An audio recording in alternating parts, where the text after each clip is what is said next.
Que a paz do Mestre Jesus seja com todos nós, hoje e sempre. Mais uma vez é um prazer estar com todos vocês aqui na Casa Espírita do Chico, né? E para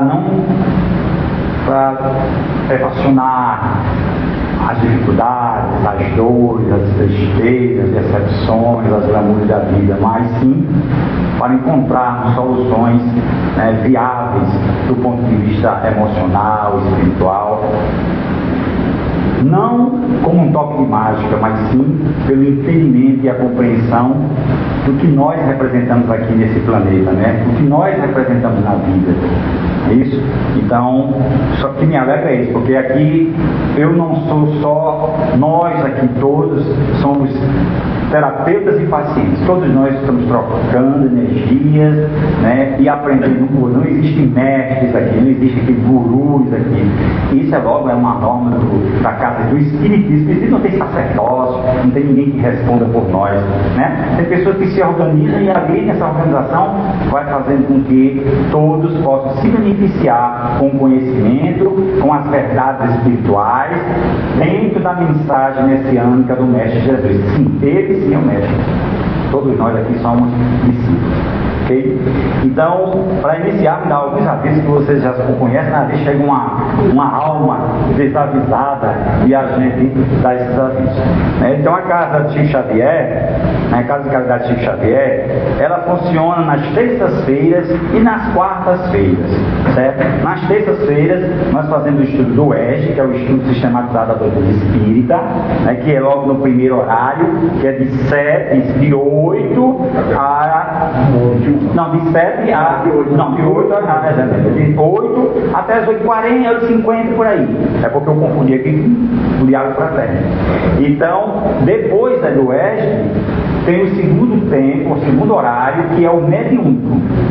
E o mediúnico é uma questão que as pessoas falam, mas então a gente pode fazer, todo mundo pode fazer mediúnico? Não. O ESG ainda não temos instrutores suficientes para dividir em turmas, turma 1, turma 2, turma A, turma B, a turma de iniciante, a turma mais de noviço, né? Não temos ainda. Então, nós acolhemos todas as pessoas que vêm à casa para o conhecimento da doutrina espírita através da doutrina. E o ESG é esse conhecimento que nós... Então, a pessoa, mas eu estou com o barco está andando, não se preocupe, porque eu estou num barco há faz quase 30 anos e esse barco está da deriva. E eu não sei onde esse barco vai parar, tomara que atraque em lugar seguro, porque não vai ser, em Porto Seguro. Né? Fazer igual a João Melo, né? Em Porto Pobre, em Porto Rico, mas nem chegar lá.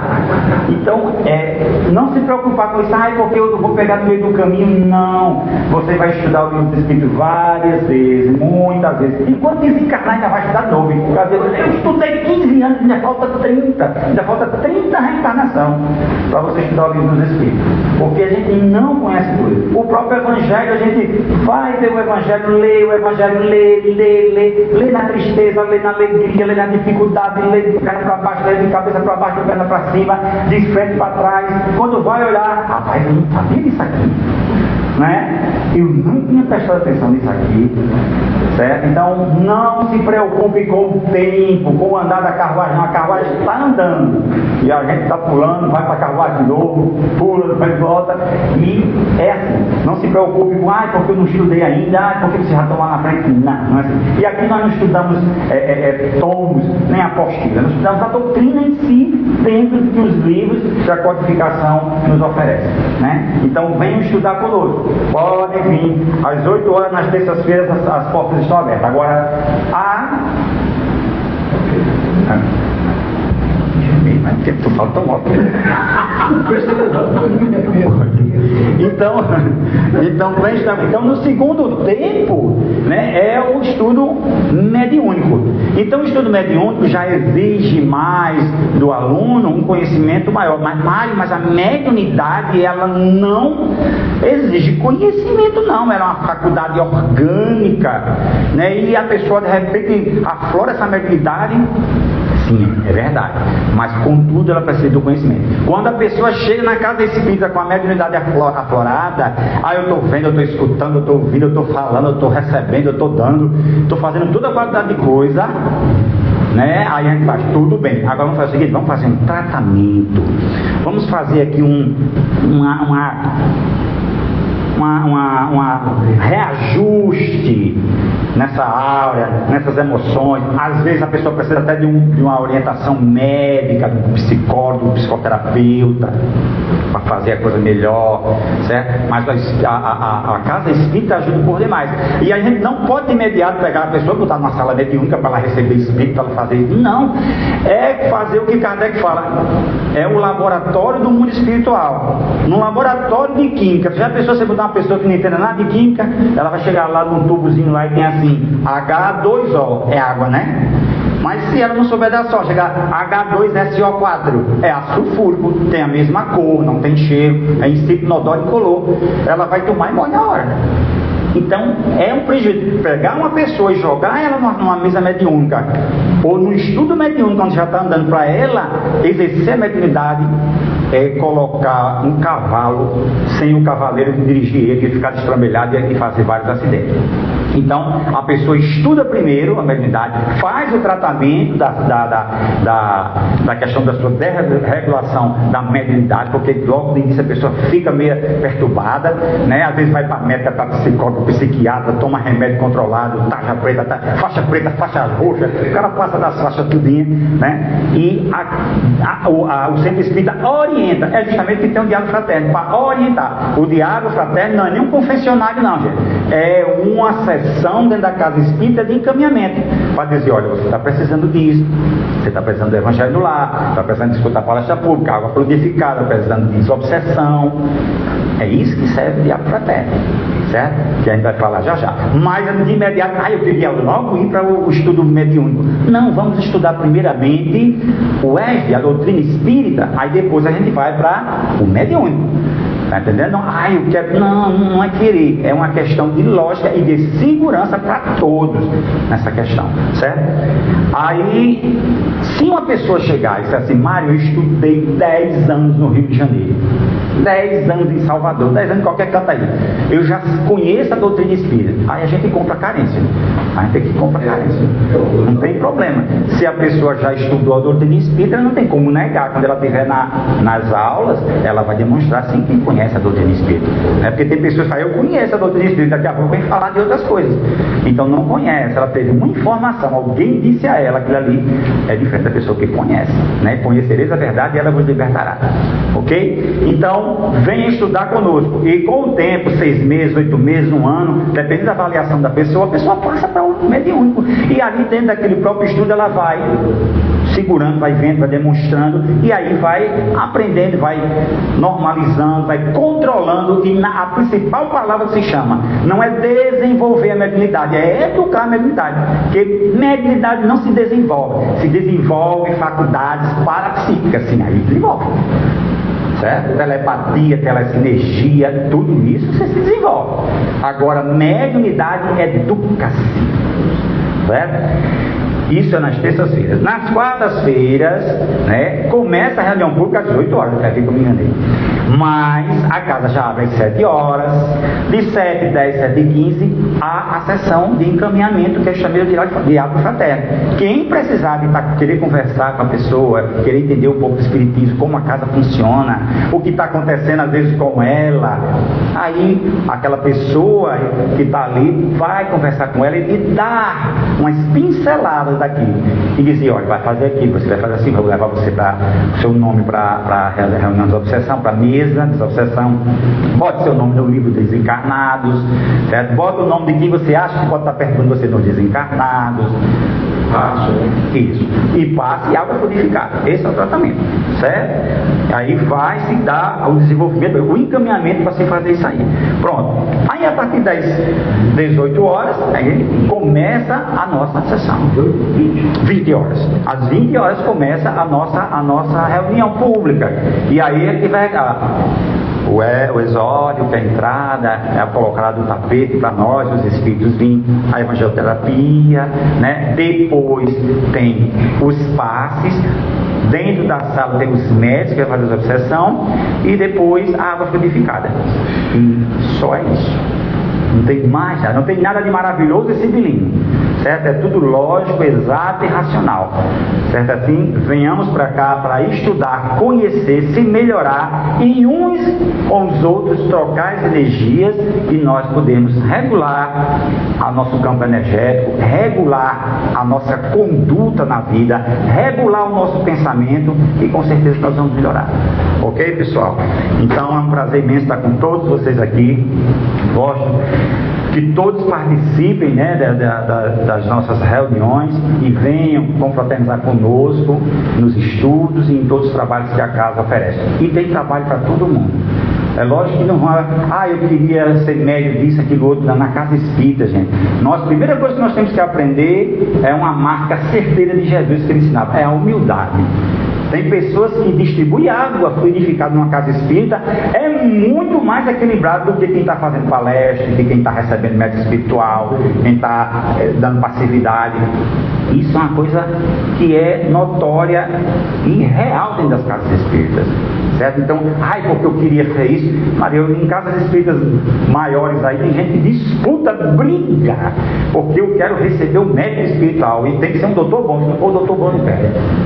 Tem que ser um doutor de renome, um cirurgião bom, um Ipitangui, tem que ser um cara de invocado para fazer cirurgia, tá bom?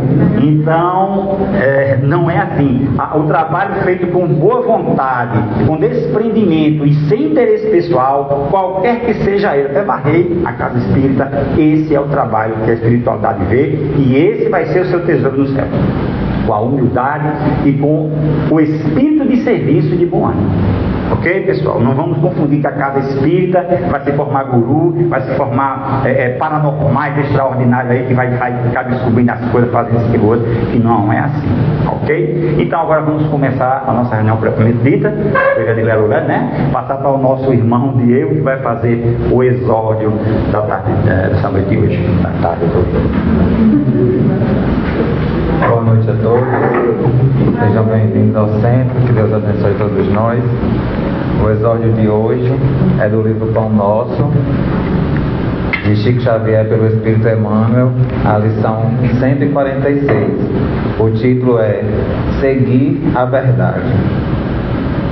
Antes, seguindo a verdade em caridade, cresçamos em tudo naquele que é a cabeça, Cristo. Palavras de Paulo, no livro de Efésios, capítulo 4, versículo 15.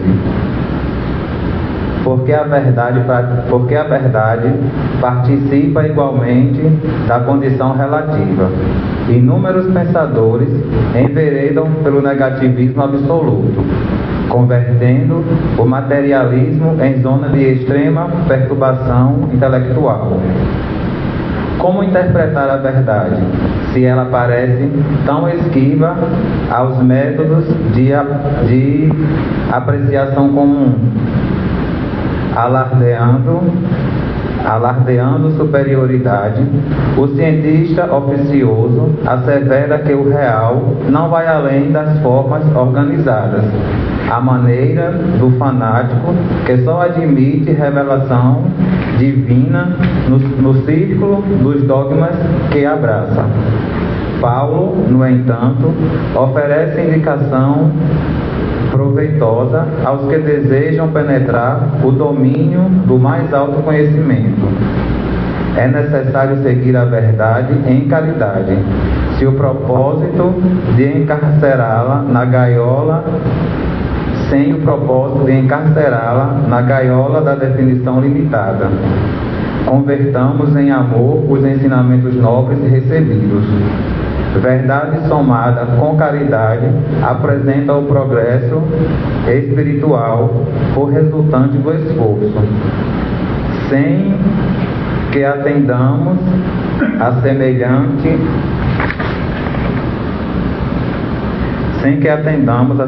imperativo, seremos surpreendidos por vigorosos obstáculos no caminho da sublimação. Necessitamos crescer em tudo o que a experiência nos ofereça de útil e belo para a eternidade com o Cristo, mas não conseguiremos a realização sem transformarmos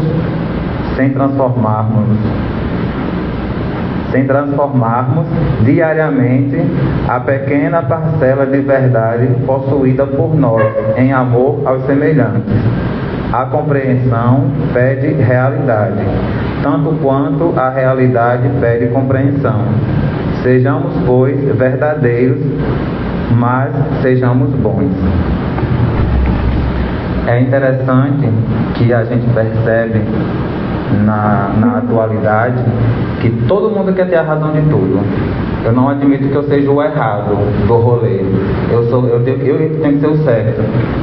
E os religiosos, que não ficam muito longe, alguns pseudos sabem, né, alguns títulos filósofos, que nem são, mas aí ganham alguns milhões de seguidores e acreditam que é absoluto o que eles falam, o que eles postam, o que eles fazem, vão lá na tribuna e pegam de um capítulo com 30, 40, 50 versículos, interpreta a seu modo e todos aceitem, porque ele é o sábio, ele é o superior, ele é o hierárquico ali daquele grupo, né, daquela denominação. Então a verdade é essa. Saibamos usar a verdade de Cristo, por Cristo e com Cristo, porque depende dessa verdade a compreensão de muitos. Como você vai colocar? Eu leio e eu interpreto a meu modo, mas alguém lê e interpreta a outro modo. Se eu for incisivo, se eu tiver um magnetismo, a pessoa vai esquecer a realidade dela e vai acatar a minha. E eu estou tendo uma responsabilidade muito grande sobre o que aquela pessoa vai fazer com aquilo que eu disse ou que eu fiz. Sejamos sábios com caridade em Cristo. Aqui diz assim: a compreensão pede realidade, tanto quanto a realidade pede compreensão. Quando uma pessoa de origem muito humilde vai na unidade de saúde, porque está com muito problema de saúde, e chega lá, o profissional diz: você precisa ter uma qualidade de vida boa, um saneamento básico, uma alimentação rica, diversificada, se alimentar 3 vezes por dia, proteína, fruta, legumes. Gente, e essa é o conhecimento. E a realidade ficou aonde? Então a gente precisa analisar como que essa pessoa vive, para que a gente possa dar um meio termo. E quando a gente tem o conhecimento e coloca Cristo nela e passa com Cristo, chega no terreno que está precisando dessa semente. Chega sem enganação, até porque nós não ficaremos isentos da responsabilidade da parcela que a gente plantar. Nessa, em qualquer pessoa que tenha acesso ao que fazemos e ao que falamos. Como disse Cristo, né? Eu sou a verdade, eu sou a vida. Então que Ele seja o principal em tudo que a gente for fazer, tudo que a gente for passar. Esqueçamos todo o nosso saber, esqueçamos toda a nossa filosofia. Se Cristo não tiver em primeiro lugar, é melhor que repense, né? Então, que Deus nos abençoe e que nos guarde.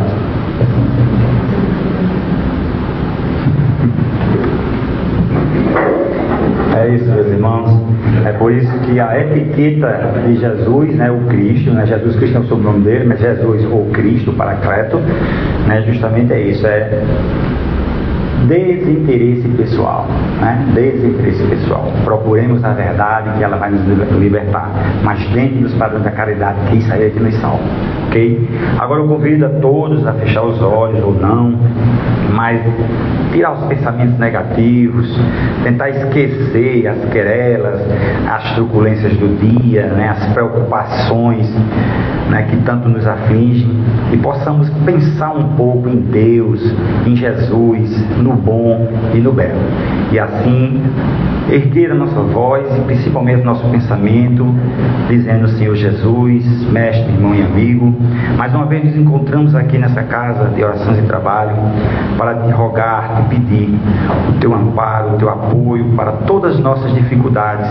que elas possam encontrar uma solução, que possam nos intuir, que nossos guias, nossos protetores, anjos da guarda, possam nos dar uma intuição daquilo que possamos fazer de melhor para aliviar as nossas dores, nossos sofrimentos e as nossas aflições, de acordo com o merecimento e a necessidade que cada um tenha.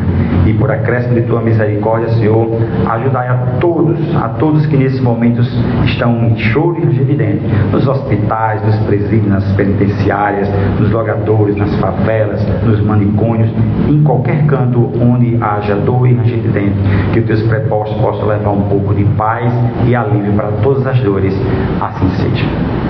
E agora eu passo a palavra para a nossa irmã Cristina, que irá fazer o evangelho dessa noite de hoje. Boa noite a todos. Abençoados sejam todos os corações que aqui se encontram no dia de hoje. Nós estamos ainda no capítulo 5 e o tema, na semana passada, nós comentamos sobre o mal e o remédio, e hoje nós vamos comentar sobre a felicidade não é deste mundo. E como Mário colocou e fez uma prece aí, acabou de fazer uma prece, nós vemos que há muito por que orar, por que fazer prece, aonde houver choro e ranger de dentes. E existem muitas situações nesse mundo onde não mora a felicidade, né? Mora a tristeza, o desespero, a aflição, mas diz aqui o texto para nós que a felicidade não é deste mundo, mas a felicidade absoluta, a felicidade plena, que os anjos e os arcanjos, os espíritos superiores já sentem, né? Já gozam dessa felicidade. Nós ainda não. A nossa felicidade é muito passageira, são breves momentos. De repente a gente está feliz, chega alguém e diz: chegou a sua conta de luz e deu R$600. Imediatamente sua felicidade já muda de sintoma, né? Então eu vou começar conversando sobre uma mensagem que está no livro Escalada de Luz, de Jerônimo Mendonça, que ele diz o seguinte: o texto é Pingos de Luz, e ele diz: se queres a paz para o teu coração, começa por acalmar o ambiente em que respiras.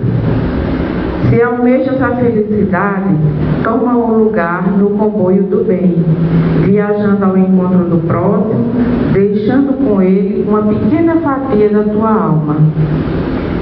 Se buscas o convívio com a alegria pura, não tenhas dúvidas que ela começa no sorriso de fraternidade em que espalhas.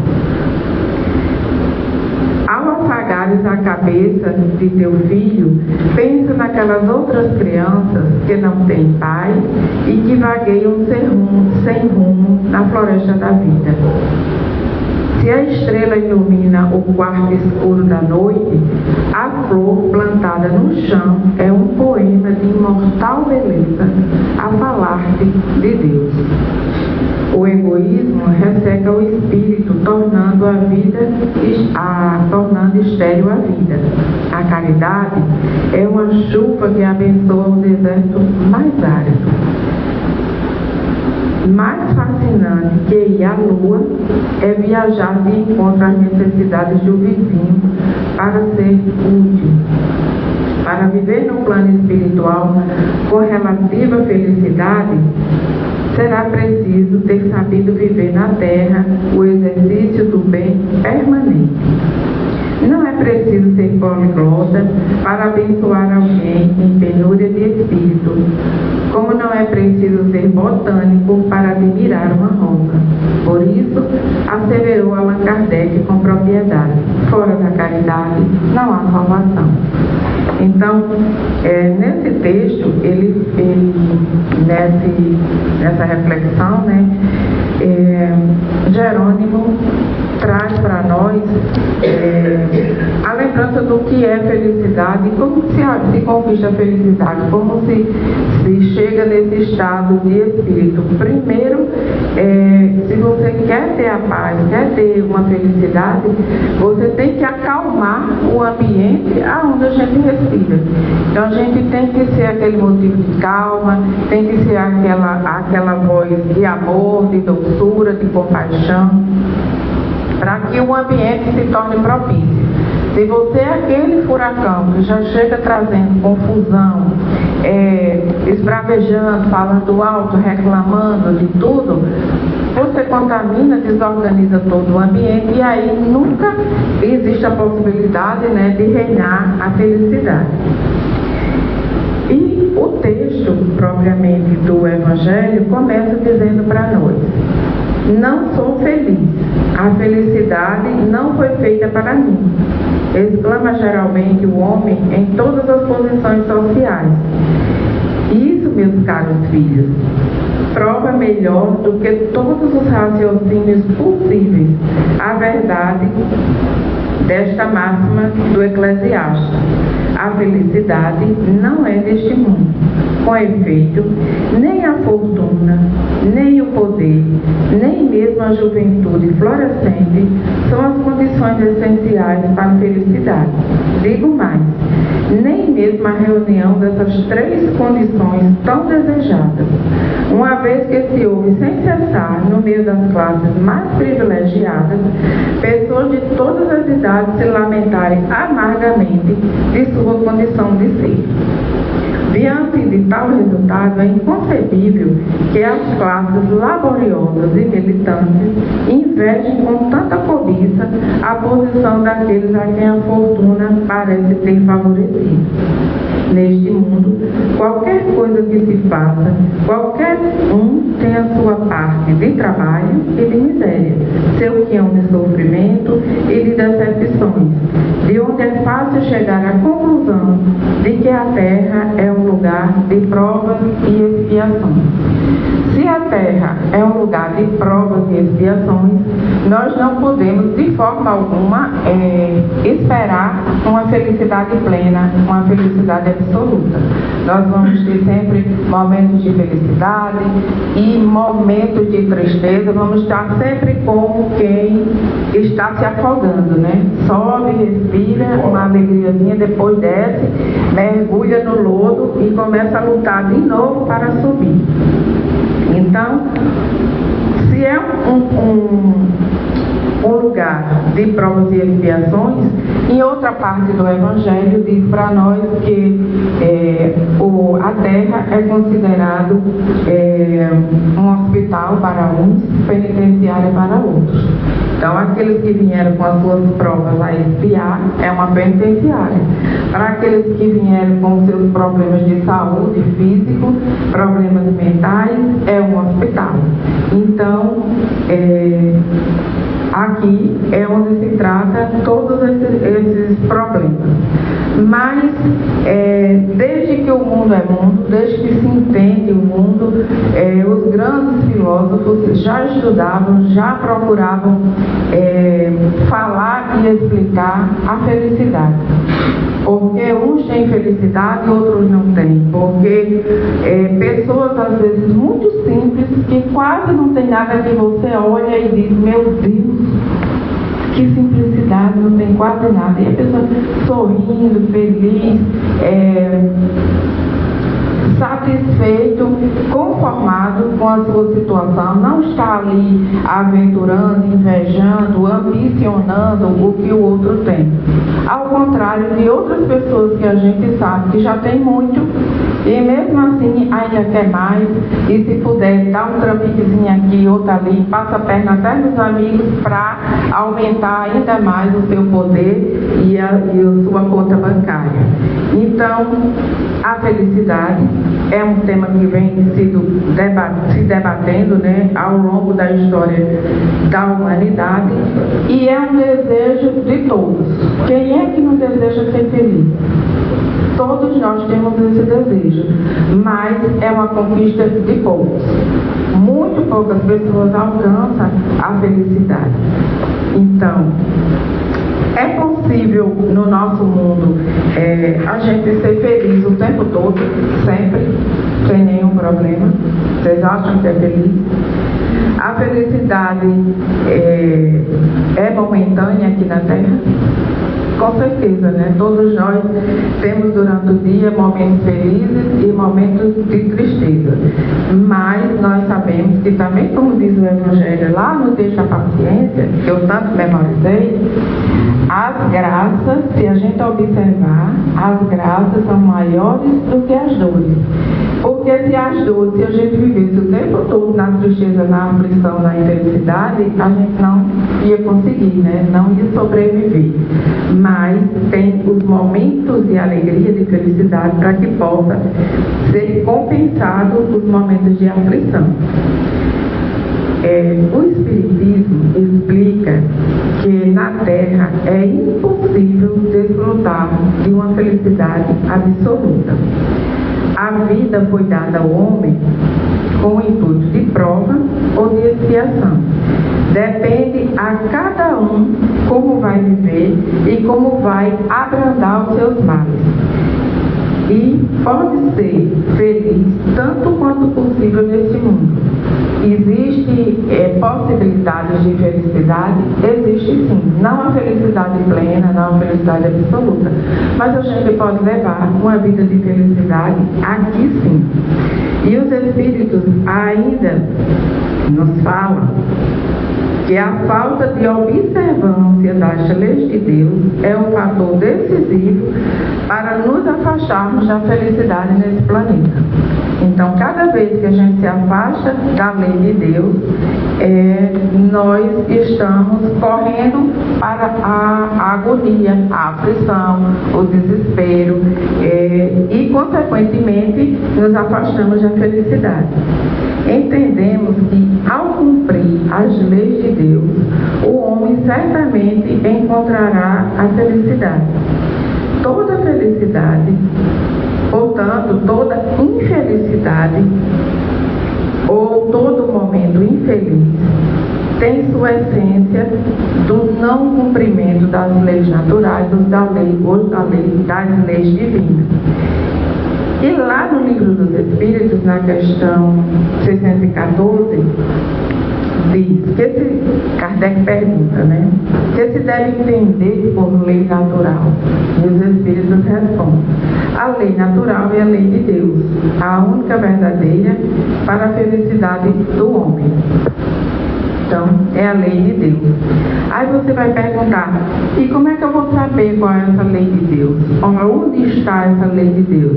Kardec também fez essa pergunta para os Espíritos, na questão 621, e os Espíritos respondem: na consciência. E para quem estava no estudo de ontem, nós comentamos sobre esse assunto. Que todas as vezes que nós temos o pensamento de fazer algo errado, a nossa consciência nos acusa. Mesmo que você vá fazer uma ação positiva ou negativa, quando você vai fazer algo para o bem, sua consciência está ali tranquilinha. Mas quando você está fazendo algo errado, você até olha para cima assim: ai meu Deus, será que Deus está vendo? Mas faz muitas vezes, né? Ou quando a gente vai falar alguma coisa que não deveria, fala, aí faz: ai, Deus me perdoe. Mas mesmo assim faz muitas vezes.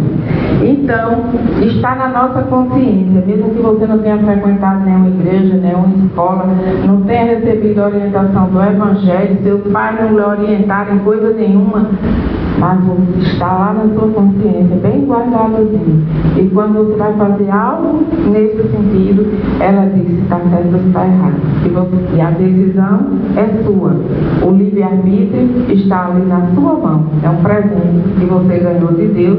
E muitas vezes a gente não sabe usar esse presente, né? E na questão 621, ele pergunta: já que o homem traz em sua consciência a lei de Deus, que necessidade haveria de lhe ser revelada e lembrada? Porque a gente diz que o Espiritismo, o Evangelho, vem nos lembrar daquilo que Jesus falou, todos os textos, todas as palavras, todos os ensinamentos. Por que lembrar isso se já está na nossa consciência? E os Espíritos respondem: porque o homem a esqueceu e desprezou. Deus quis que ele fosse lembrado. E por que esse propósito de lembrar de Deus, se preocupar em nos lembrar daquilo que nós já sabíamos e esquecemos? Para que quando chegarmos lá, ninguém tenha desculpinha de dizer: eu não sabia. E mesmo que não soubesse, você não foi lembrado? Mas eu esqueci, mas você não foi lembrado? Então, não tem desculpas para quando chegar no mundo dos espíritos. E principalmente hoje, né, que nós temos cartazes, outdoor, televisão, internet, rede social, Instagram, TikTok, eu não sou muito ligada nisso não. Nós vamos ser da rede social. Isso, da rede social, aí com mensagens, com historinhas, Então, a IA, né, fabricando aí historinhas o tempo todo e colocando e disponibilizando. Então, é aí que nós não temos desculpas para dizer aos espíritos que nós não sabíamos. Então, voltando para o nosso tema, né, segundo os espíritos, apenas respeitando a lei e cumprindo o dever, o homem encontrará a felicidade. Fora disso, não existe possibilidade. Existiu, um filósofo de nome Epicuro, que viveu aproximadamente 340 anos antes de Cristo. E ele afirmava que a felicidade está nas coisas simples da vida. Você não precisa ter muitas coisas para que você viva feliz.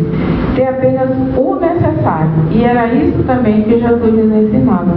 Que a gente só precisa do necessário. Não precisava acumular bens. Por quê? Na hora que você tem várias casas, você reside em uma e tem outras casas. Aí tem uma casa lá na praia, você fica pensando: meu Deus, será que a minha casa lá está fechada, está tranquila? Será que os bandidos não já invadiram, não já tomaram conta? É uma preocupação para a sua cabeça. Aí você tem uma quantia enorme aplicada aí nos bancos, você fica: será que está rendendo juros? Ou será que eu estou perdendo? Ou será que isso? Quer dizer, você está o tempo todo nessa perturbação, nessa confusão mental. Você não tem condições de relaxar, tranquilizar. Ao contrário daqueles que só têm o necessário, têm seu dia de trabalho, suas preocupações do dia, mas passou para casa, faz suas preces, fica tranquilo, não tem coisas excedentes para se preocupar. Aí tem esses teimosos, esses ingratos, né? Corrija, não é Epicuro não, Epicuro é o hedonista, é o cínico, é etiótico. No tema que eu pesquisei, tá como Epicuro. A Epicuro é o hedonista. É a doutrina hedonista. Defendia que a felicidade plena advém de uma vida simples, baseada na moderação dos desejos, na amizade e na ausência das dores físicas e da perturbação da alma. Então, a felicidade encontra-se na tranquilidade da alma, na ausência da perturbação do espírito.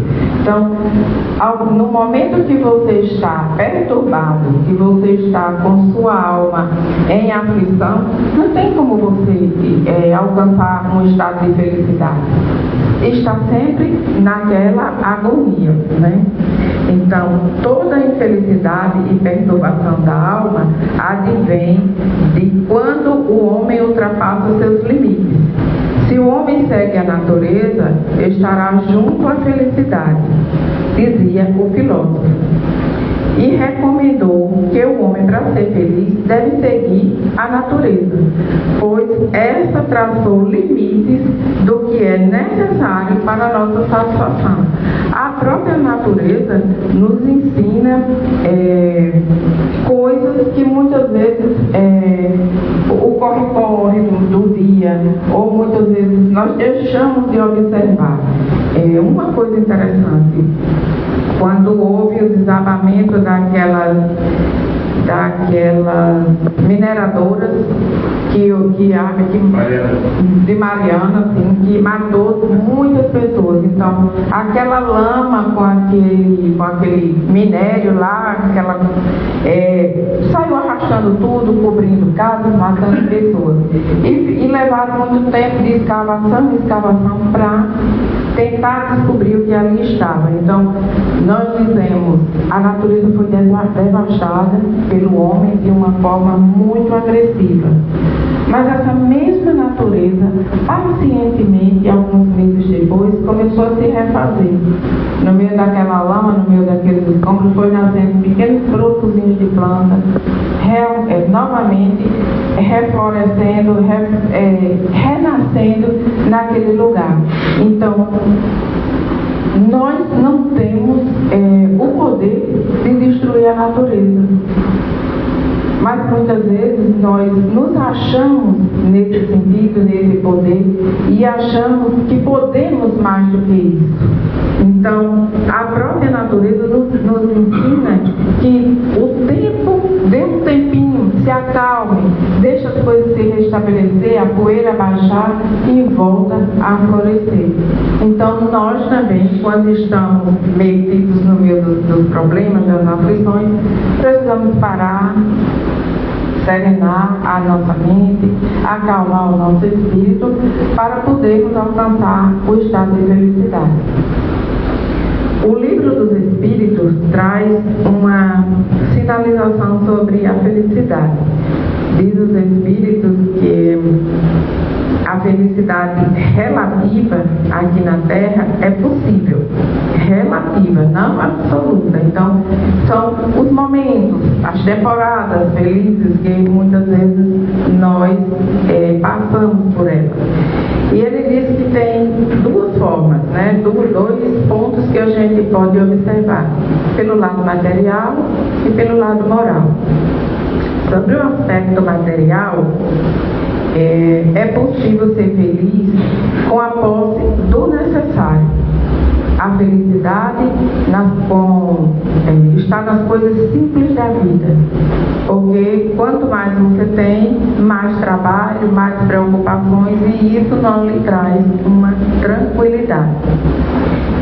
É claro que a civilização criou novas necessidades, o progresso trouxe melhorias, confortos. Antigamente, se você vai olhando a história para trás, nós morávamos em cavernas. Hoje nós temos nossas casas com piso de cerâmica, que ninguém quer mais um piso de pedra, nem de cimento cru, a gente já quer um piso de cerâmica, e muitos outros confortos. Mas não é por isso que a gente vai entrar nessa aflição de ter que conseguir fazer aquilo que você não tem condições de fazer, que as suas condições financeiras não lhe permitem, para entrar num estado de aflição e de desespero pelas dívidas, pela cobrança, pelo cartão de crédito. Nós sabemos que a civilização criou novas necessidades. Até bem poucos anos, na década de 80, século passado, né? Década de 80, as empresas funcionavam tranquilamente sem necessidade de um computador. Todas as empresas, onde você chegava, você via máquina de escrever, calculadora, arquivos imensos para você estar ali colocando os documentos, fichários. Cada mesa de cada secretária tinha um fichário ali, né? A agenda era no bloquinho, né? Todo ano a gente tinha que refazer a agenda porque começava a ficar gasto o caderno de tanto você procurar. Então, há bem pouco tempo as coisas funcionavam dessa forma. Mas com a chegada do computador, se tornou impossível as empresas, o comércio, as pessoas a viver sem esse bem, sem esse instrumento, que se tornou um instrumento de trabalho.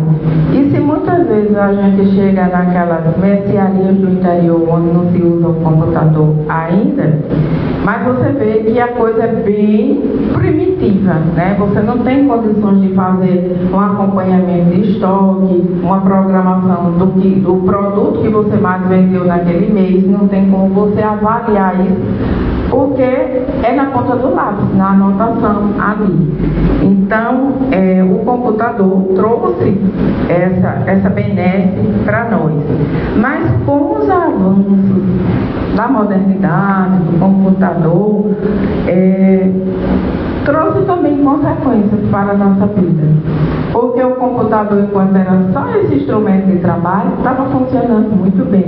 Mas quando começou a modernizar, a ampliar, nós tínhamos também há bem pouco tempo as lojas que alugavam CDs, DVDs, essas coisas. Aí chegou o computador, botou um espaçozinho lá e você começou a reproduzir em casa, né? Então já não tinha mais a necessidade de alugar, de comprar, e começou a ter reproduções, e por aí foi. E esses avanços também chegou a balançar as estruturas no setor das famílias. Por quê?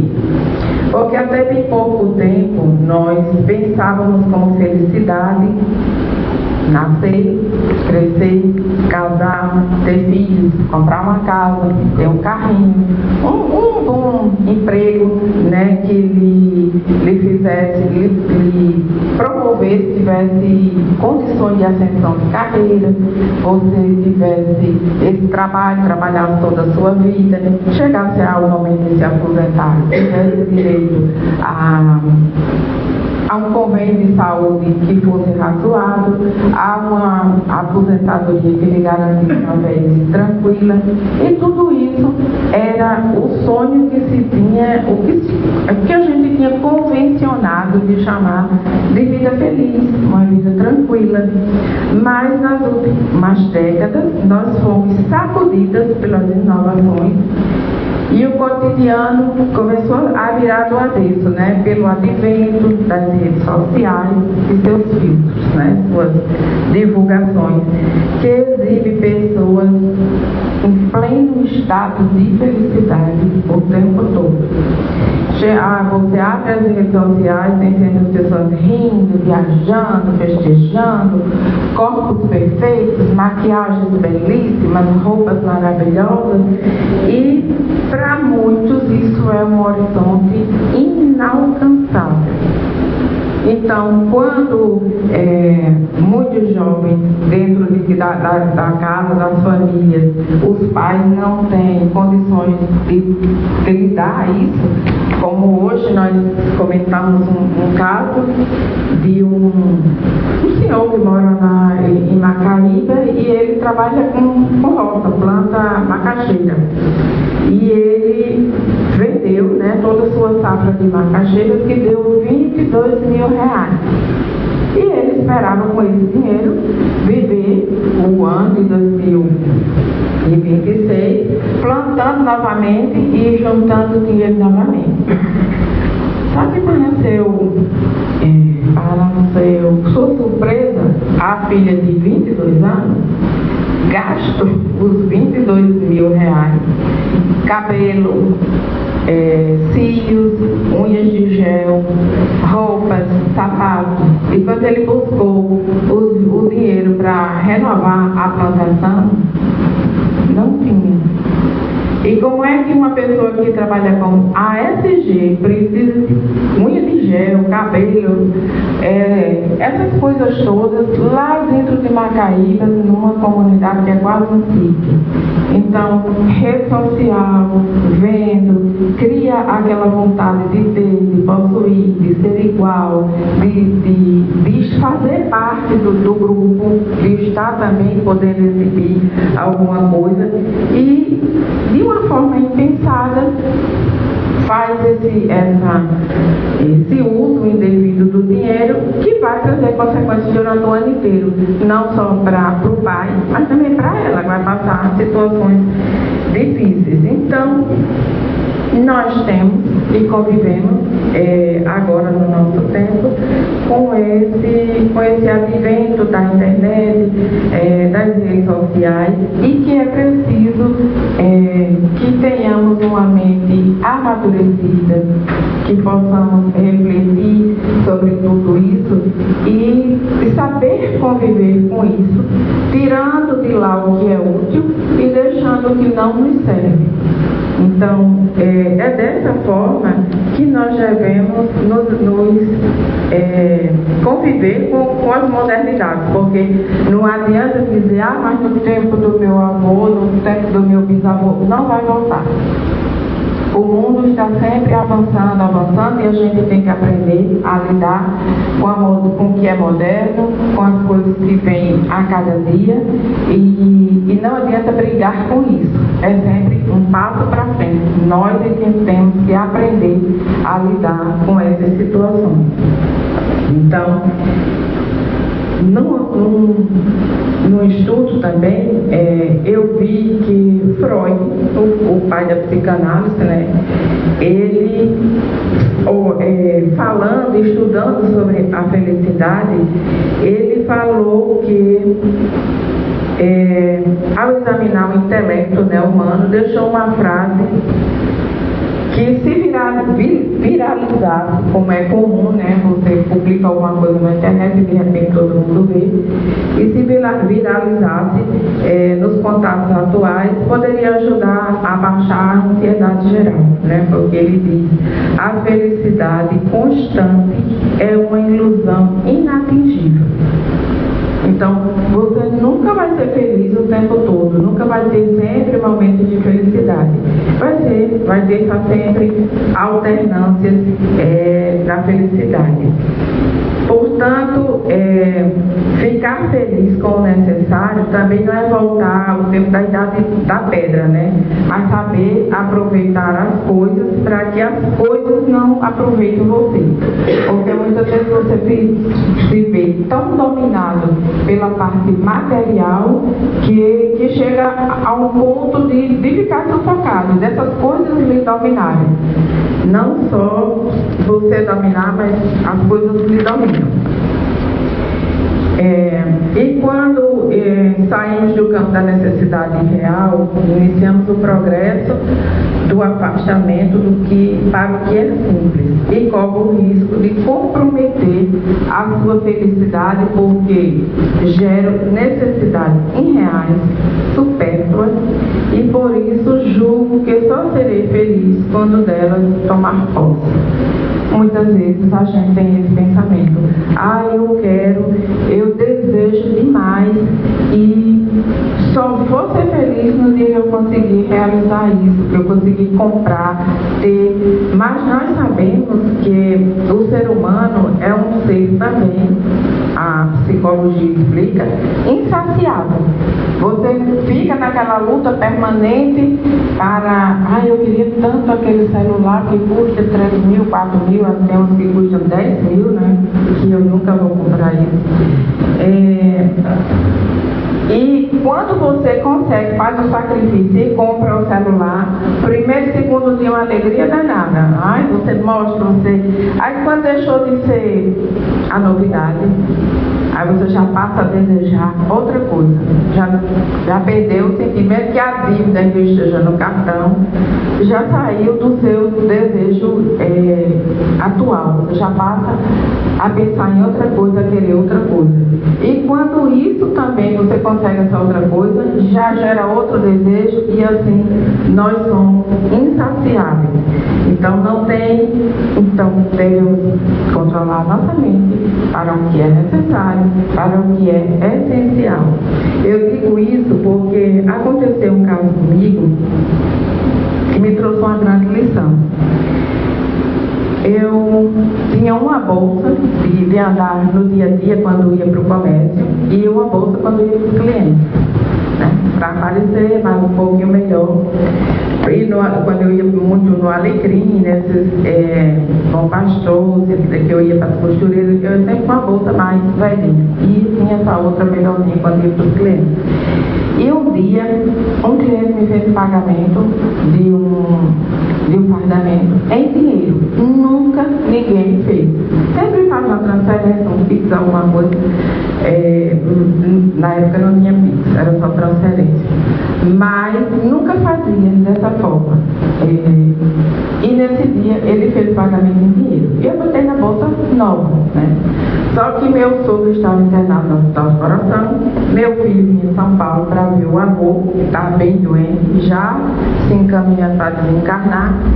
E eu fui com ele, estacionei o carro de frente ao Hospital do Coração, deixei minhas 2 bolsas lá, velha e nova, e o dinheiro lá dentro saí somente com o celular, porque eu fiquei na porta do hospital, quando ele visitava o avô, voltava para embarcar de volta. Quando eu volto, que eu dou um clique na chave, a chave não respondeu e já estava aberto. Eu, tudo bem, entrei no carro, sentei e não percebi. Aí meu filho se vira e pergunta: mãe, cadê minha mochila? Você botou na mala? Aí eu disse: não. Aí eu me viro e olho, eu digo: minha bolsa. Nem minha bolsa, nem a mochila dele, nem o pneu, o estepe, nem nada. E eu estava na frente do Hospital do Coração e eu não vi isso acontecer, ninguém viu, ninguém. Quer dizer, levou as 2 bolsas, eu fiquei sem nenhuma bolsa, sem nenhum dinheiro, só tinha o celular na mão. E para desespero meu, toda a documentação do meu filho que tinha passado no concurso e ia entregar, estava dentro da mochila dele, que os bandidos levaram também. Então, foi aquele corre-corre, meu desespero era conseguir a documentação dele. E depois eu fui para casa e eu fiquei pensando, o que tinha na minha bolsa? Todos os dias, quando eu ia sair, às vezes eu dizia: essa bolsa está tão pesada, mas eu não posso tirar isso que eu vou precisar, eu não posso tirar isso que eu vou precisar, eu posso precisar disso, daquilo, e sair com aquela bolsa pesada. E nesse dia, ele levou as 2 com tudo que tinha dentro. Eu tive que comprar outra bolsa mais simples para começar a usar novamente, e os dias foram se passando e eu fui percebendo que nada daquilo que estava naquelas 2 bolsas me fizeram falta e eu precisei. E eu fiquei: meu Deus, eu passei tanto tempo carregando aquela bagagem para cima e para baixo, e agora isso não me faz falta. E quantas vezes nós temos esse tipo de atitude com coisas que não vão nos fazer falta na vida, se a gente avaliar, e a gente fica preso a isso, carregando a vida inteira esse fardo para lá e para cá, para lá e para cá, sem ter coragem de se desprender, se desfazer, se desapegar dessas coisas. Então, aqui nesse texto da felicidade também nos convida a essa reflexão, que a gente possa nos desapegar das coisas para melhor estar mais próximo de alcançar a felicidade, de estar em contato com a felicidade. E como só faltam alguns minutos, eu vou adiantar só para... tinha muita coisa para dizer, mas não teve mais tempo. Então, eu vou só falar daqui a pouco o Leite vem lá para cá, né?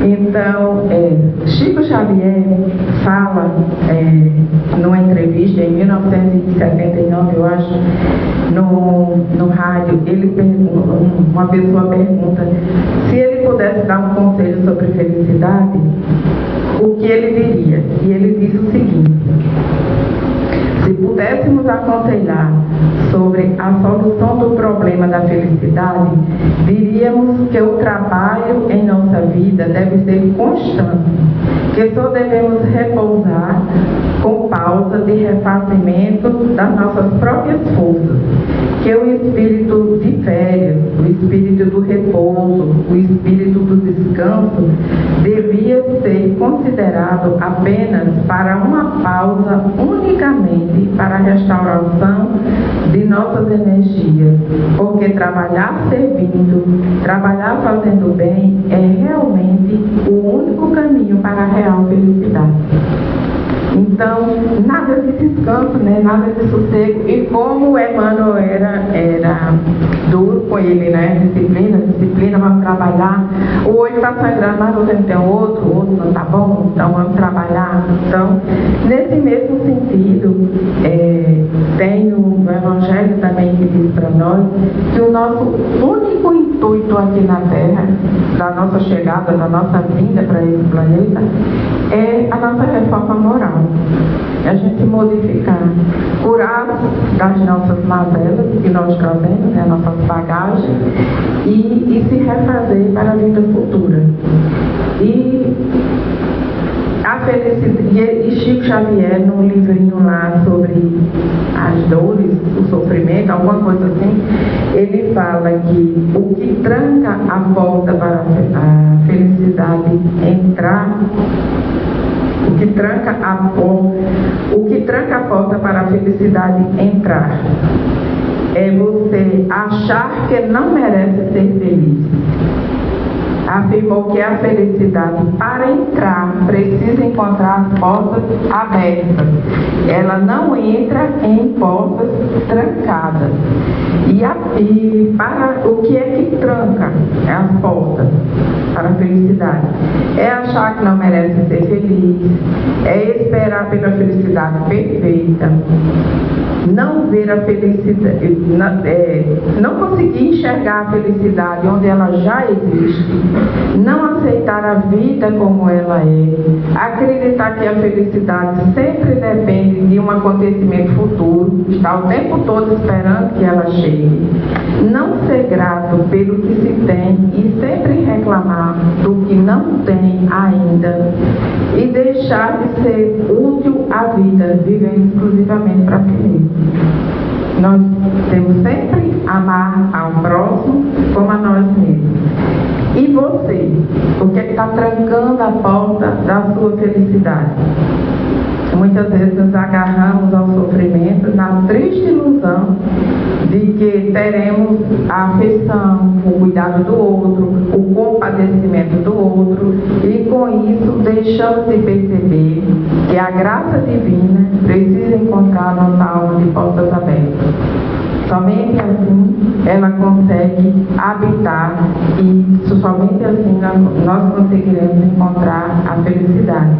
E o mundo nos cobra sempre que nós estejamos felizes, sorrindo, alegres o tempo todo. E quando você não está assim, eles dizem, a pessoa tem tudo na vida, casa, comida, trabalho, não sei o que, e só vive triste, reclamando, se lamentando pelos campos.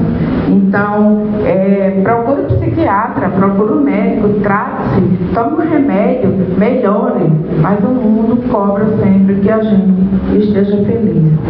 E não temos que correr dessa forma que o mundo exige de nós, porque muitas vezes aquilo que nos faz feliz é uma dor que precisa ser explicada.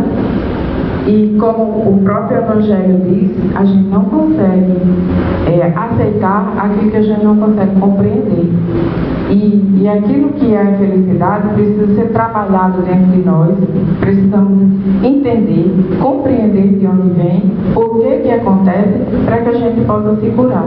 Muitas vezes é necessário o psiquiatra, né, a terapia, a medicação, sim.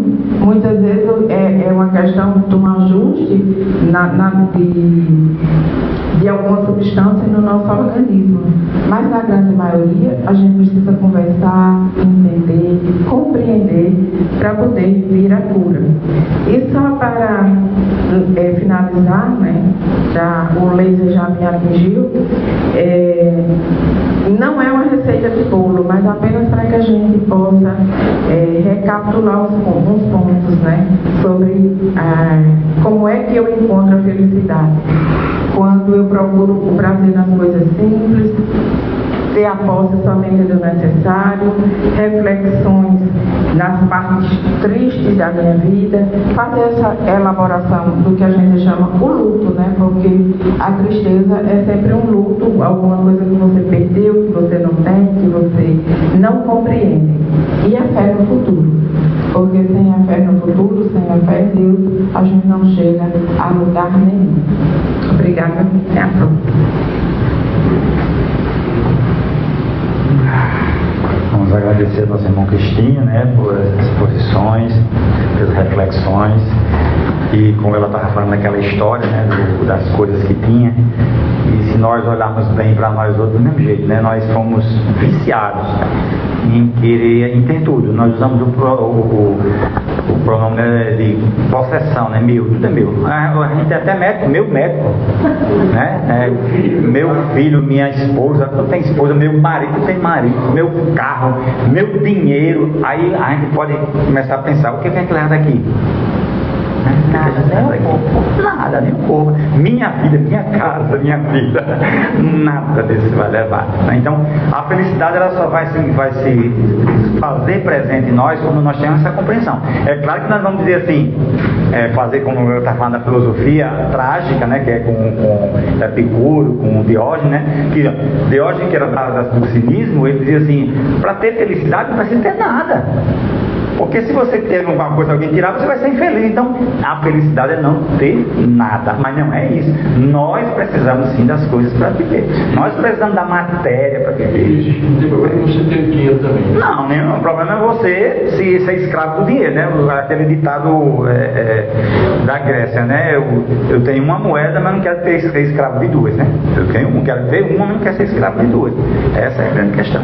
Então, meus irmãos, espero que tenha ficado a grande reflexão da palestra de hoje, né, em nossas mentes, nossos corações, para que possamos, a partir desse conhecimento, começar a mudar nossa filosofia de vida e procurar a verdadeira felicidade, que não é essa que se encontra na matéria, ok? Então, para finalizarmos, dizemos a todos, né, que eleve um pensamento a Deus, ao nosso Pai Celestial, a Jesus, aos bons espíritos, e possamos fazer a oração que Jesus nos ensinou. Pai nosso que está nos céus, santificado seja o seu vosso nome. Venha a nós o vosso reino, seja feita a tua vontade, assim na terra como nos céus. O pão nosso de cada dia que nos dai hoje, e perdoai nossas ofensas, assim como nós perdoamos a quem nos tem ofendido. Não nos deixeis cair em tentação, e livra-nos, Senhor, de todos os males, porque vós é o poder, rei e glória por toda a eternidade. Assim seja. Que possa o Senhor, nesse momento, derramar seu influxo de paz, de amor e de benemerência, todos nós, encarnados e desencarnados, assim seja.